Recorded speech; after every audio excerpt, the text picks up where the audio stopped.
नमस्कार, आप लाइव बिहार देख रहे हैं। मैं हूं राजमोहन तिवारी। 67वीं बीपीएससी पीटी पेपर लीक को लेकर ईओयू की कार्रवाई लगातार जारी है, लेकिन अब तक का सबसे बड़ा एक्शन देखने को मिला है जो आर्थिक अपराध इकाई के द्वारा किया गया। बिहार विशेष सशस्त्र पुलिस बल में तैनात डीएसपी रंजीत रजक को पिछले दिन हिरासत में लेकर पूछताछ की गई और पूछताछ के बाद कई सबूत ऐसे मिले जिसके बाद आर्थिक अपराध इकाई को ऐसा लगा कि वो भी इस पेपर लीक में शामिल हो सकते हैं, जिसके बाद उन्हें पुलिस ने अब गिरफ्तार कर लिया है। लेकिन अन्य कई जानकारियां भी डीएसपी रंजीत रजक के मामले में अब मिली है, जिसके बाद से अब कई जो राजनीतिक पार्टियां हैं वो भी शक के दायरे में हैं। साथ ही साथ जो बीपीएससी संस्थान है वो भी शक के दायरे में है। इस पर बात करेंगे। हमारे साथ वरिष्ठ पत्रकार प्रवीण बागी हैं।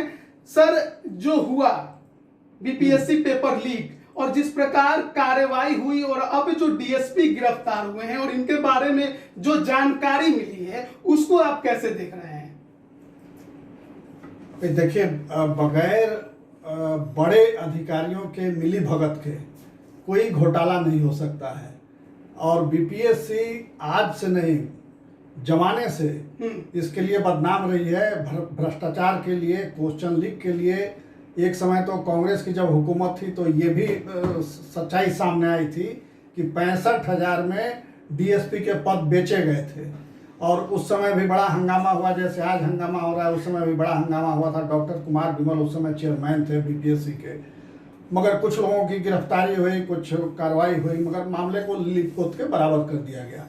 तो ये दुर्भाग्य है कि हर बार ऐसा ही होता है। बहुत हाइप होता है मामले को लेकर के, मगर अंत में खोदा पहाड़ और निकली चुहिया होता है। अब सबसे बड़ा आश्चर्य तो ये है कि जो व्यक्ति चार्जशीटेड रहा, रंजीत, जो डीएसपी के पद पर काम कर रहे थे, वो चार्जशीटेड हैं। ये गिरफ्तारी के बाद ये बात सामने आई कि वो चार्जशीटेड थे और बीपीएससी को नियुक्ति के पहले बता दिया गया था, उनके बारे में पुलिस ने इन्फॉर्म कर दिया था कि ये चार्जशीटेड हैं, इनकी नियुक्ति नहीं हो सकती है। उसके बावजूद उनको नियुक्त किया गया। तो इसका मतलब कि बीपीएससी से उनको संरक्षण था। और बीपीएससी ने क्यों संरक्षण दिया, उसकी वजह ये रही होगी कि रंजीत के ऊपर किसी बहुत बड़े नेता का बरदहस्त है, जिसके चलते वो निर्भीक होकर के और तमाम कारगुजारियां कर रहा है। और बीपीएससी जैसी संस्था भी पंगु बन गई है, विवश और लाचार बन गई है उसके आगे।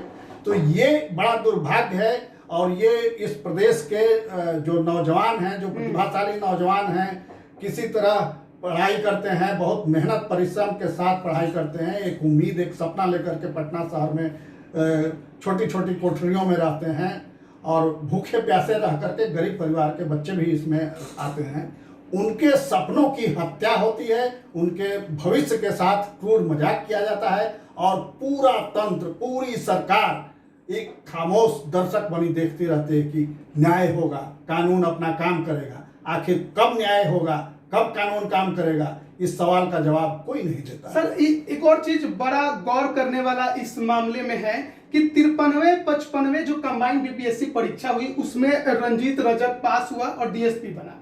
लेकिन उसके बाद जब वो बीपीएससी पास करके डीएसपी बन गया, उसके बाद 56वें 59वें में उसके भाई एसडीएम बनते हैं बीपीएससी पास होने के बाद। और उसके बाद एक उसके परिचित वो भी 63वें बीपीएससी में परीक्षा देते हैं और डीएसपी बनते हैं, जिसके बाद वो अपनी बहन की शादी उससे कर देता है। और उसके बाद हाल ही में एक और बहन के नाम पर पेट्रोल पंप कटिहार में खोला गया, जिसका उद्घाटन डिप्यूटी सीएम तारकिशोर प्रसाद ने किया है। तो साफ साफ तो दिख रहा है यहाँ पर कि सीधे सीधे लिंक इसका बहुत तगड़ा है। और जिस परिचित के बारे में मैंने बताया कि 63वें बीपीएससी में उन्होंने डीएसपी वो बने, जिससे उसने अपनी बहन की शादी की, वो 1200 अंकों में 876 नंबर लेकर आया और एग्जाम के रिजल्ट में 9वां रैंक था। लेकिन जब इंटरव्यू हुआ तो 150 में महज 49 नंबर उसे मिले थे। तो कहीं ना कहीं अब उनका जो नियुक्ति हुआ उस पर भी अब शक गहरा हो गया। बिल्कुल। और मैंने जैसा पहले कहा कि बगैर राजनेताओं के मिली भगत के कोई घोटाला नहीं हो सकता, चाहे वो छोटा घोटाला हो या बड़ा घोटाला हो।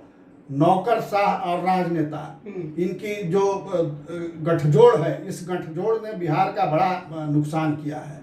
और जो भी गड़बड़ियां होती हैं उनके पीछे ये जो गठजोड़ है वो काम करता रहता है। ये सामने नहीं आता, मोहरा बनाता है, मोहरा बना करके उसका इस्तेमाल करता है।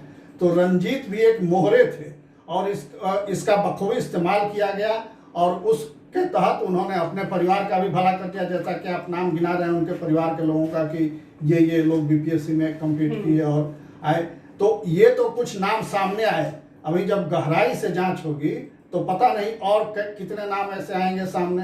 तो ये होता आ रहा है, ये कोई नई बात नहीं है और बिहार के लोगों को अब चौंकाती भी नहीं है, क्योंकि लोग जानते हैं कि ये घोटाला ये आम है बिहार के लिए। रंजीत रजक जो डीएसपी हैं उनके बारे में एक और खबर ये भी मिली कि पहले बार में वो डीएसपी बने, लेकिन उसके बाद उन्होंने एक और एग्जाम दिया बीपीएससी का जिसमें वो एसडीएम बने। डीएसपी से बड़ी पोस्ट है एसडीएम, लेकिन वो डीएसपी के पद पर ही कंटिन्यू करते रह गए। ऐसा उन्होंने क्यों किया होगा?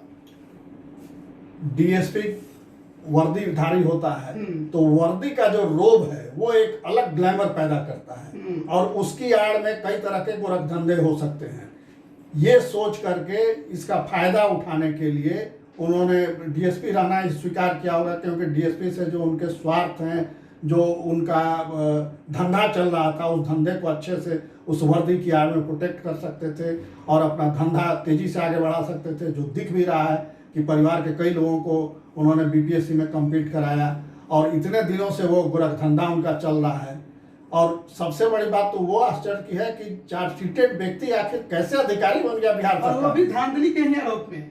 ये पूरी संस्था को बिहार लोक सेवा आयोग नामक जो संवैधानिक संस्था है उसको संदेह के दायरे में लाता है और ये बताता है कि वो किस ढंग से वहाँ काम हो रहा है, कैसे जो गोरखधंधा करने वाले लोग हैं वहाँ से संरक्षण पा रहे हैं वो, और कैसे नियुक्ति हो जाए। पूरी की पूरी बीपीएससी पर सवाल खड़े हो रहे हैं। सवाल खड़ा हो रहा है, उसकी गहराई से जांच होनी चाहिए।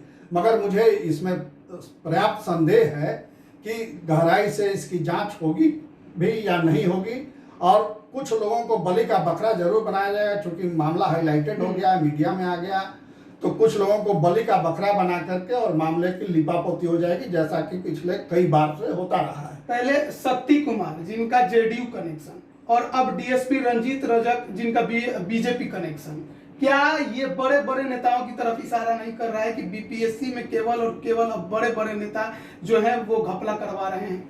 बिल्कुल, ये एकदम प्रथम दृष्टया तो ये दिख रहा है साफ साफ कि नेताओं की मिलीभगत उसमें है।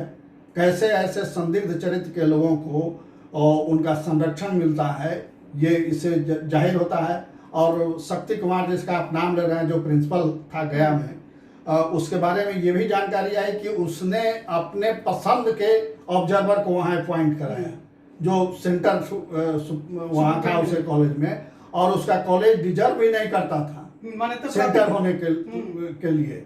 वह जो सेंटर होने के लिए जो निर्धारित मापदंड हैं, उन मापदंडों पर वो कॉलेज खरा नहीं उतरता था। इसके बावजूद उस कॉलेज में कई बार से सेंटर पढ़ रहे थे। ये अपने आप में आश्चर्य है और ये पूरे बीपीएससी पर एक सवाल खड़ा करता है। आर्थिक अपराध इकाई अब ये भी जांच करेगी कि जो लोग पहले रंजीत रजक के रिश्तेदार नियुक्त हुए हैं वो किस तरीके से हुए हैं। क्या अब जांच करके सच्चाई को बाहर लाया जा सकता है? अगर ईमानदारी से जांच हो तो कोई बात छिपी नहीं रह सकती है, और अभी तक जो जांच चल रही है उससे तो उम्मीद जरूर जगती है, क्योंकि रंजीत का पकड़ा जाना ही उम्मीद जगाता है। मगर वो जांच कितना आगे बढ़ेगी और उसमें कौन कौन नेता फंसेंगे, उस पर इस जांच का भविष्य निर्भर करता है। अगर बड़े नेता का नाम उसमें आ गया तो समझिए कि फिर रंजीत ही अंतिम रूप से बलि का बकरा बनेंगे, बड़े नेता पर्दे के पीछे रह जाएंगे। सर, एक और बात साफ नजर आती है कि जिस प्रकार अभी ये घपलाएं दिखाई दे रही हैं, उससे एक बात तो तय है कि जितनी भी बहालियां पहले हुई होंगी वो निष्पक्ष नहीं हुई होंगी। बिल्कुल बिल्कुल, संदेह का पर्याप्त आधार है। और ये लंबे समय से चल रहा है कि पैरवी, पैसा, क्वेश्चन लीक और तरह तरह के हथकंडे अपना करके लोग सरकारी नौकरियां पाते रहे हैं और बरसों बरस तक पद पर बने रहते हैं। फिर कभी अचानक मामला खुलता है तो पता चलता है कि ये तो फर्जी सर्टिफिकेट पर आ गए, ये तो बिना एग्जाम में अपीयर होके आ गए, नौकरी कर रहे हैं। तो ऐसे लोगों की संख्या बहुत बड़ी है और इसके पीछे पूरा एक व्यवस्थित तंत्र काम कर रहा है।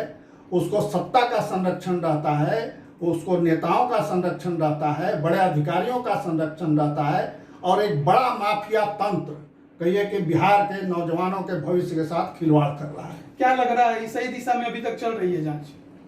अभी तक तो उम्मीद लगती है, अभी तक जिस दिशा में जांच जा रही है और रंजीत का पकड़ा जाना ही उम्मीद जगाता है कि जांच सही दिशा में जा रही है। बहुत बहुत धन्यवाद सर। तो जिस प्रकार से 67वीं बीपीएससी पीटी मामले में एक नया और बड़ा खुलासा हुआ, जो डीएसपी रंजीत रजक हैं उन्हें पुलिस ने गिरफ्तार कर लिया और गिरफ्तारी के बाद कुछ इस प्रकार की जानकारियां ईओयू को हाथे लगी है, जिसके बाद ये कहा जा सकता है कि जांच सही दिशा में चल रही है। जो रंजीत रजक है उनके कई रिश्तेदार भी अब शक के घेरे में आ गए हैं कि उनकी नियुक्ति किस प्रकार से हुई होगी, क्या उन्होंने उस समय भी घपला किया था, क्या रंजीत रजक का उस समय भी कुछ इस प्रकार का हाथ था, क्या कुछ होगा आगे, ये तमाम अपडेट भी हम देते रहेंगे। आप बने रहिए लाइव बिहार के साथ। आप सभी का बहुत बहुत धन्यवाद। लाइव बिहार यूट्यूब पर सब्सक्राइब और फेसबुक पर लाइक जरूर करें।